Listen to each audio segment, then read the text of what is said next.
against. We are being told that, oh, you shouldn't talk about the past. You should focus on the present. Yet, on this floor, rather than focus on what we're supposed to talk about, we go back to say, oh, during 2015, oh, the Chibok girls happened, and oh, we are now rescuing people.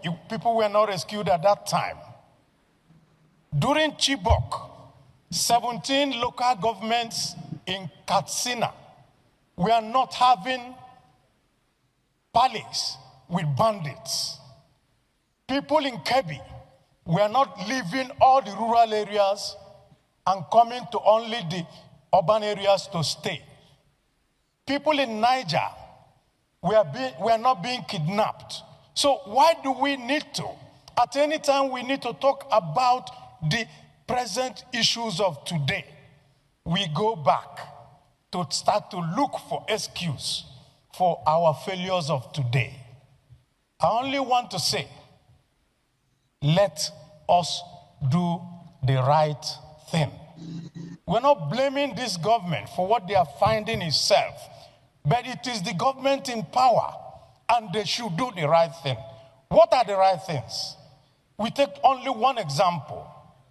The governor of Kebbi said that somebody ordered troops out and people were kidnapped. Till today, nobody in Nigeria knows what happened. And no question has been asked. And we are sitting down here as a parliament, and we turn and we talk. Yet, somebody is responsible. If I'm the commander-in-chief, I will call the army commander in that place and the head of the army and say, if you don't get me the head of this person, who withdrew the troops to put all these children in jeopardy? Then you make an example of him. That is how a country is run. A country is not run on pacification. A country is run on confronting issues. I rest my case. As we keep saying, sir, we know who these bandits are. We know where they are. We know what they want. What is left for us to conclude? If we are going to do negotiation, do it and finish it. If we are going to fight, we'll fight it to the finish. What is the big deal? We know everything. Why are we covering? Why are we covering all these things? And I want to align myself with distinguished Senator Abaribe. Sir, the issue that must take precedence is who withdrew the soldiers from Maga Primary School, on whose instruction. The world want to know, Nigerians want to know, we that is particularly affected, we want to know, sir.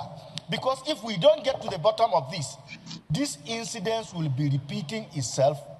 Thank you very much, the Senate President. We all know who they are. If we don't know who they are, how are we going to be able to negotiate and secure the release of some of these bandits? We know who they are. We know where they hibernate. We know the routes that they follow from one location to another. This is common knowledge to everybody, to the people who have been harassed and intimidated by these bandits. Everybody knows who they are, where they stay, the routes they follow.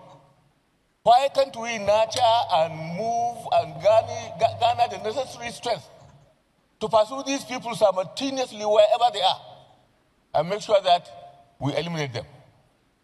The state is supposed to be the bastion of force. It has in its control legitimate use of force. We should not, under any circumstances, allow bandits to intimidate the nation, to send fear into our communities, to disband our own educational institutions. The threat, the educational or the education of our children, which is one of the most fundamental rights of the people of Nigeria, has now been put under question mark. All schools, particularly those cited in rural areas, have been asked to close. What message are we sending to the nation, to the people of the world?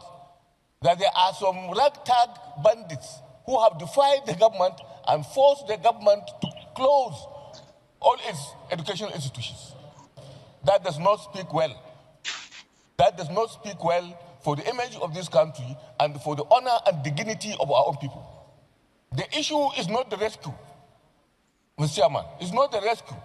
Let's sit down, coordinated, go after these people and eliminate them and make sure that within a period of time, we make sure that this thing is all over.